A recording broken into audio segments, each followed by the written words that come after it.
Hey, ici on se retrouve pour une nouvelle vidéo et cette fois on va parler d'iOS 11.2 en bêta numéro 2 pour développeurs. La bêta publique devrait pas tarder à arriver normalement. Alors pour ce qui est des nouveautés, ici on a iOS 11.1 et ici on a la dernière bêta d'iOS 11.2. Vous pourrez remarquer ici, si je zoome, que pour ce qui est du volume ici sur la musique et pareil sur le lock screen quand vous avez votre musique qui est en train de jouer, ceci est plus grand en iOS 11.1 qu'en iOS 11.2. Donc ils l'ont mis plus petit, mais ça change pas grand chose. À part visuellement, mais pour ce qui est de l'attraper, c'est pareil. Au même endroit, ça prend toujours. Une autre des nouveautés ici dans le Control Center, c'est que quand vous vous mettez à filmer, donc ici vous appuyez, vous pouvez arrêter. Donc là ça n'arrête pas, alors que là oui.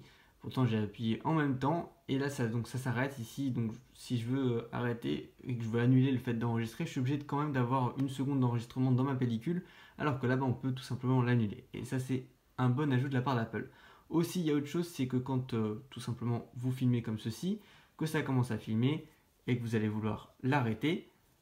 Alors si j'appuie ici et que je fais arrêter, quand je vais aller regarder la vidéo, vous allez voir la différence par rapport à ici quand je vais faire arrêter. Ici vous allez pouvoir voir que là on va voir l'écran pour arrêter, alors qu'ici on ne le voit pas. Jusqu'à la fin où je filme, on ne le voit pas. Et j'ai pas changé quoi que ce soit en arrêtant de filmer et tout. Non, non, on ne le voit tout simplement pas et c'est beaucoup mieux.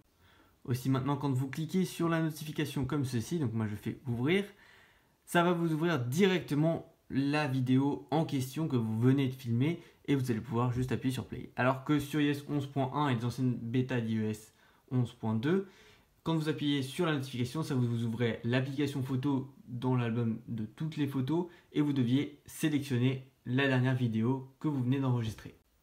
Pour ce qui est de l'application message, vous pouvez voir ici que les icônes de l'appareil photo et photo ont changé. Donc ça c'était les anciennes icônes et maintenant les nouvelles ont été mises à jour par rapport à l'icône qu'on a ici, alors que là c'était donc pas mise à jour dans les messages.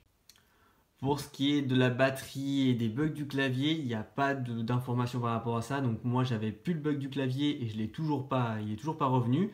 Je pense qu'avec iOS 11.1 il était vraiment parti et je pense qu'avec iOS 11.2 il est pas revenu et en tout cas il partira pour ceux pour qui il est parti normalement. Et pour ce qui est de la batterie, je trouve qu'elle tient plutôt bien. Alors je sais que pour certains d'entre vous la batterie tenait pas mal et c'est possible que pour certains d'entre vous justement c'est soit un problème de batterie directement de votre batterie à vous et non un problème d'iOS. Moi honnêtement je trouve que la batterie tient bien. Je l'utilise pour tester iOS 11.2 et la batterie tient. Donc il n'y a pas de nette amélioration par rapport aux anciennes bêtas et aux anciennes versions d'iOS 11.1, mais la batterie est bonne. Voilà, donc pour ceux qui voulaient savoir, ça en est là. Voilà, c'est la fin de cette vidéo. Si elle vous a plu, n'hésitez pas à la liker et à vous abonner à la chaîne pour plus de contenu. Et nous, on se retrouve dans une prochaine vidéo. Ciao!